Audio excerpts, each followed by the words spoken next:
سلام كما تكونوا كبرات تخاتلتي ساتلايت تلفزيون أسنا نلومي شدشت ميازيا كلتشن عسران شدشتن زتدالو زيناتات حيزلكم قريبا لخو بقدام نتبتاتهم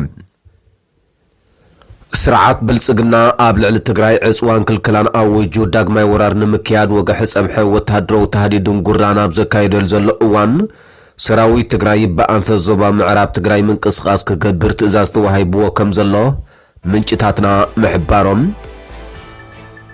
ፕሬዚደንት ግዚያው መምሕዳር ትግራይ ጀነራል ታደሰ ወረደ ናብ አዲስ አበባ ተጓዒዞ ንሰብ ስልጣን 4 ኪሎ አብ ዝጎበረ ዝርርብ ሰራዊት ምክልኻል ኢትዮጵያ ናብ ትግራይ ከይኣተወ ኣብ ልዕሊ ትግራይ ዝተነበረ ዕጽዋን ክልክላን ከም ዘይልዓል ከም ዝተሓበሮ እዙውን ምንጭታትና ምግላጾም ሎሚ አብ ከተማ ሸራሮ ርክብ ህዝብ ትግራይ ኤርትራ ንምጥንኻር ዝዓለመ መድረኽ ክካየድ ምዃኑውን ካብ ትግራይ ዝተረኸበ ሓበሬታ ፕሬዚደንት አሜሪካ ዶናልድ ትራምፕ ኢራን መጻቦ ሆርሙዝ ንኹለን መራክብ ክትከፍት ንዝሃቦ ገደብ ግዜ እንተዘይተሰማሚዓም መመንጨው ኃይል ኤሌክትሪክን ድልድላትን ኢራን ከም ዘዕኑ መፍርርሑ ዝብሉን ካልኦትን ዜናታት ሒዘልኩም ቀሪበለኹ ክሳብ መወዳእታ ምሳይ ጸኒሕኩም ክትከታተሉ ብኽብሪ ይዕደም ስርዓት ብልጽግና ኣብ ልዕሊ ትግራይ ዕጽዋን ክልክላን አውጁ ዳግማይ ወራር ንምክያድ ወገሕ ጸብሐ ወታደራዊ ተሃዲዱን ጉራና ብዘካይደሉ ዘሎ እዋን ሰራዊት ትግራይ በአንፈት ዞባ ምዕራብ ትግራይ ምንቅስቃስ ክገብር ትእዛዝ ተዋሂብዎ ከም ዘሎ ምንጭታትና ሓቢሮም بمسرت اتي كاب منጭታትና ዝተረኽበ ሓበሬታ ብርክዝ ዝበለ ሰራዊት ትግራይ በሰለስተ አንፈት ናብ ዞባ ምዕራብ ትግራይ ክጽጋዕ ጀሚሩ ከም ዘሎ ክጠቅስን ከሎም ስርዓት ብልጽግናውን ኣብ ዝሓልፈ ሰሙን ኣብ ከባቢታት ዞባ ምዕራብ ትግራይ ተወሰኽቲ ሰራዊት ምርጋፉ ገሊጾም ስርዓት ብልጽግና ማሕበረሰብ ዓለም ሙሉ አድህቡ ኣብ መንጎ አሜሪካ እስራኤልን ኢራንን ተወልዕ ዘሎ ኩናት ገይሩ ኣብ ዘለወሉ እዋን ኣብ ልዕሊ ትግራይን ኤርትራን ወራር ክፍጽም ይኽእል ብዝብል ኣዘስቲ ሰራዊት ኤርትራን ትግራይን ብዛዕባ ዝንምዝታይ ምስጢራዊ ርክብ ምክያደሙን እቲ ምንጭ ጠቒሱሎም لعلوت أزستي سراويت إيرتران تግራይን ኣብ መሬት ኤርትራን ትግራይን በተረጋጋሚ ርክብ ከካይዱ ምቕና ዮም ዝገለጸ እትምንጪ ካብ ስርዓት ብልጽግና ከጋጥም ንዝኽእል ኩናት ወታደራዊ ሎጂስቲካውን ዓቕምታትና ብኸመይ ኣወሃሂድና ኣበይን ብኸመይን ዓሪድና ንመኩተ ዝብል ኣጀንዳ ኣልዕሎም ዝራቦምውን ሓቢሮም ፕሬዚደንት ግዚያው መምሕዳር ትግራይ ጀነራል ታደሰ ወረደ ናብ አዲስ አበባ ተጓዒዞ ምሰብ ስልጣን 4 ኪሎ ኣብ ዝጎበረ ዝርርብ ሰራዊት ምክልኻል ኢትዮጵያ ናብ ትግራይ ከይኣተወ ኣብ ልዕሊ ትግራይ ዝተነበረ ዕጽዋን ክልክላን ከም ዘይልዓል ከም ዝተሓበሮ ምንጭታትና ገሊጾም እቲ ፕሬዚደንት ብመሰረት ስርዓት ብልጽግና ዝጎበሮ ልዕድመ ናብ 4 ኪሎ ዘምርሐ ኮይኖም ኣብ መንጎ ትግራይን ኤርትራን ዝካየድ ዘሎ ርክብ ደው ክብል ትግራይ ዘለዋ ከበድቲ ብረታት ከተረክብ ኣብ ትግራይ ምርጫ ክካየድ ተመዛበልቲ ዞባ ምዕራብ ትግራይ ብዘይ ቅድመ ኩነት ኣብ ትሕቲ ሓለዋ ሰራዊት ምክልኻል ክምለሱ ዝብሉ ጠለባት ብምቕራብ ትግራይ እዚኦም ዝተግብር ኣብ ልዕሊ ኣተነቢር ዘሎ ዕጽዋን ክልክላን ከም ዝለዓል ከም ዝተገልጸሉ ንምፍላጡ ተኻኢሉሎም رئيس بريزيدنت جنرال تادس وردن انتاي مخانو زي تقاسا اتمنشم سرعات بلصقنا وعل بريتوريا كي تقبر حالي خب بمحاز قابل على تقرع عصوان كل كلان اوجو كي اغلم حجوون داقماي ورار نمكياد من مسامس يدل مهلاقو ازخاخيرون لومي اب كتما شرارو ركب حزب تقرعين ايرتران نمتنخار زعلم مدرخ كيد مخانو تحبيرم ትግራይ ቴሌቪዥን ከም ዝሓበሮ አካልቲ ትማሊ ኣብ ከተማ ሽራሮ ብምኽንያት በዓል ሆሳኤና መህዲና ዓለም ዝነበረ ርክብ ህዝብን ህዝብ ዘጠናኽር መድረኽ ሎሚ እውን መድረኽ ክልቲኦም ህዝብታት ክሳለጥዮም ትማሊ ልዕሊ 700 ቁጽሪ ዘለዎም ኤርትራውያን በዓል ሆሳኤና መህዲና ዓለም ኣብ ከተማ ሽራሮ ተረኺቦም ብሓባር ኣኽቢሮም እዮም ዝበለ እቲ ሓበሬታ ተጋሩ ኣሕዋቶም ክጥይቁ ብሰንኪ ምምዝባል ካብ ማሙቕ መረበቶም ንዝተፈናቐሉ ክሕግዙ ሎሚ ኣብ ከተማ ሽራሮ ዓሎም ከም ዝሐጎሶም ድማ እቶም ኤርትራውያንን ነበርቲ ከተማ ሽራሮን ገሊጾም ኢሎም እቶም ኤርትራውያን ካብ ምዕራብን ሰሜን ምዕራብን ተፈናቂሎም ኣብ ከተማ ሽራሮ ዝርከቡ ተመዛበልትን ምሕጋዝ ዝውዕል እኽሊ ሒዞም ከም ዝመጹ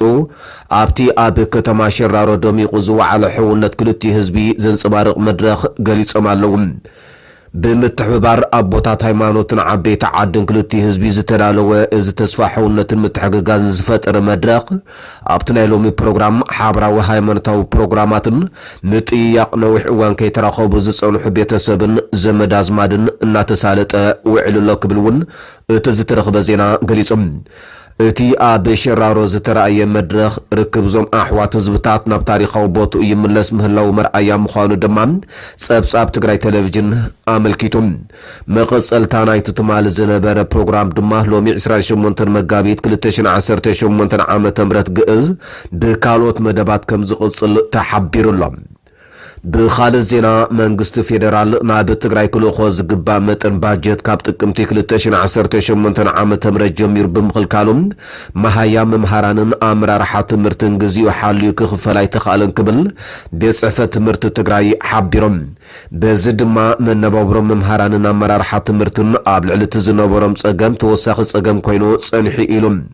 ብፍላይ ድማ ናይ ወርሒ ለካቲት ናይ ብዙሓት ወረዳታት ካብቲ ቅድሚ ሕጂ ዝደንጎዮ ንላዕሊ ብምድንጓዮ መምሃራንን ኣመራርሓ ትምህርትን ዘን ወረዳታት መሃያ ከይተኸፍሎም ጸኒሖም ኣብ ዝበዝሓ ኣብያተ ትምህርቲ መምሃራና ጸጎሞም ጼሮም ማሕበረሰብናን በብደረጃኡ ዘሎ ኣመራርሓን እውን ዝከኣሎ ድጋፍን ምርዳእ እናተገብረ ብጻዕሪ ኩሎም መዳርግቲ ኣካላት ትምህርቲ ዝቐጸለ ዋላ እንተኾነ መሃያ ብግዚኡ ብዘይ ምኽፋሉ ምኽንያት ግና ካብ ዝሓለፈ ሰሙን ጀሚሩ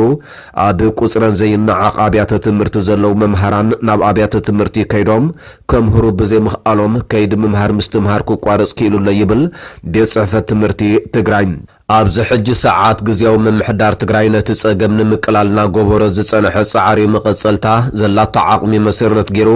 ብቀዳምነት መምሃራን ክኽፈሉ ኣንፈት ብምቕማጥ ወረዳታት ካብ ዘለወን መማረፅን ካብ ክልል መንግስቲ ንመመልኢ ብዝተገብርለን ደገፍን ካልኦት ዝተፈላለዩ ሜላታት ብምጥቃምን መሃያ ወርሒ ለካቲት ይኽፈል ስለ ዘሎም ወለዲ ደቆም ናብ ቤት ትምህርቲ ክልእኹ መምሃራን እውን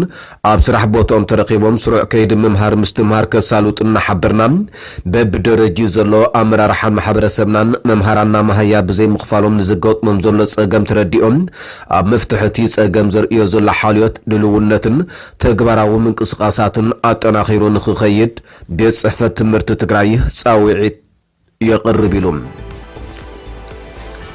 ፕሬዚደንት ኣሜሪካ ዶናልድ ትራምፕ ኢራን መጻወ ሆርሙዝ ንኹለን መራክብ ክትከፍት ንዝሃቦ ገደብ ግዜ እንተዘይተሰማሚዓ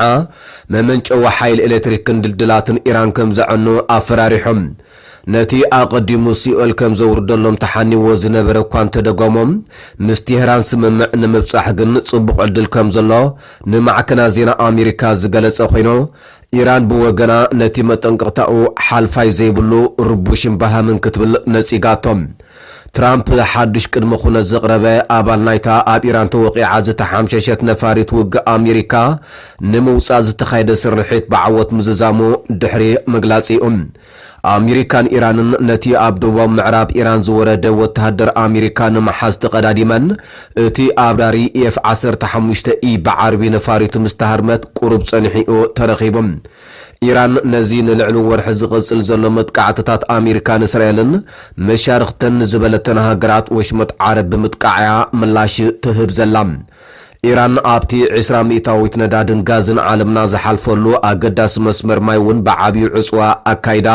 ብሰንኪ ድማ ዓለማዊ ዋጋ ነዳዲ ሰማይ ዓሪጉን ዋጋታት ንብረት ወሲኹን ይርከባሎም እዚ ቅልውላው ትራምፕ ኣብ መጋቢት ኢራን ነቲ መጻወ ዳግማይ ክትከፍት ደጋጊሙ ገደብ ግዜ ከውፅእ ምኽንያት ኮይኖም ብሰንበት እውን ቅድመ ኩነት ብምቕራብ ኣብ ትሩዝ ሶሻል መጠንቅቕታ ሂቦም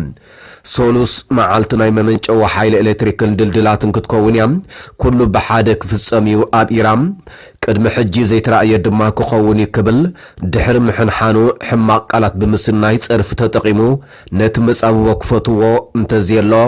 ኣብ ሲኦል ክትነብሩ ኢኹም ምስጋናን ኣምላኽ ይኹን እንታይ ከም ዝስዕብ ክትርኢኹም ክብል ጽሒፎም ብድሕሪኡ ንፎኩስ ኒውስ ኣብ ዝሃቦ ሓበሬታ ኣብ ስምምዕ ክብጻሕ ጽቡቕ ዕድል ከም ዘሎ ገሊጹ እንተኾነ ብቁልጡፍ እንተዘይተሳኺዑ ንኹሉ ብምዕናው ከምኡውን ነዳዲ ንምውሳድ ይሓስብ ከም ዘሎ ገሊጾም ጸኒሑ ድማ ን6 ሚያዝያ ኣቐሚጥዎ ዝነበረ ናይ መወዳእታ ገደብ ግዜ ኣናዊሑ ትራምፕ መጻቦ ሆርሙዝ ዳግማይ ንምኽፋት ዘቐመጦ ገደብ ግዜ ከናውሕን ከወንዝፍን ግን ብዙሕ ግዜ ተራእዩሎም ትራምፕ ብ21 መጋቢት ኣብ መጀመርታ መጻቦ ሆርሙዝ ኣብ ውሽጢ 48 ሰዓታት ሙሉእ ክፉት እንተዘይ ኮይኑ ንመመንጨዊ ሓይሊ ኤሌክትሪክ ኢራን ክድምስሶ ምዃኑ ኣፈራሪሑ ነይሩ ወሃቢ ቃል ቤት ጽሕፈት ፕሬዚደንት ኢራን ማህዲ ታባታይ ብሰንኪ ኩናት ንዝወረዶም ዕንወት ንገለ ክፋሉ ንምክሓስ እቲ መጻቦ ክኽፈት ምዃኑ ተዛሪቡሎም ጀነራል ዓሊ ዓብድላሂ ዓላ አባዲ ካብ ማእከላይ ወታደራዊ እዚ ኢራን ብወገኑ ምፍርራሕ ትራምፕ ሓልፋይ ዘይብሉ ርቡሽ ሚዛናዊ ዘይኮነን ዕሽነት ዝመልኦን ስጉምቲ ምዃኑ ብምግላጽ ንሶምን ንመራሕቲ ኣሜሪካ ኣፈፌት ሲኦል ክረሓዊ ክብል ተሓንዩ እዚ ከምዚ ኢሉ እንከሎ እስራኤል ኣብ ሲቪላዊ መሰረተ ልምዓታት ኢራን መጥቃዕቲ ፈጺማላ ብሰንበት ኣብ መሳለጣታት ፔትሮኬሚካሉን ደብዳብ ከም ዝካየደት ምንጭታት ካብ ኢራን ጠቂሶም ተወሰኽቲ መሳለጥያታት ጸዓት ንምውቃዕ ድማ ፍቃድ ኣሜሪካ ትጽበ ከም ዝነበረት ሰበስልጣን ምክልኻል ተሃገር ገሊጾም ኣሜሪካ ንእስራኤልን ብሰንበት ኣብ ደቡባዊ ምዕራብ ኢራን ንዝርከብ ኣህጉራዊ መዓርፎ ነፈርቲ ቃስም ስሌማን እውን ኣጥቂዐን ኢራን እውን ብወገና መሓዞት እስራኤልን ኣሜሪካን ዝበለተን ኣብ ውሽመጥ ዓረብ ንዝርከባ ሃገራት ድሮናትን ሚሳይላትን ምትኳስ ቀጺላላ ትማሊ ሰንበት ኣብ እስራኤል ከተማ ሓይፋ ዝርከብ መንበር ህንፃ ብባሊስቲክ ሚሳይል ተሃሪሙን 4 ሰባት ቆሲሎምን ምዃኖም ከዓ ዝተረኽበ ሓበሬታ ገሊጹ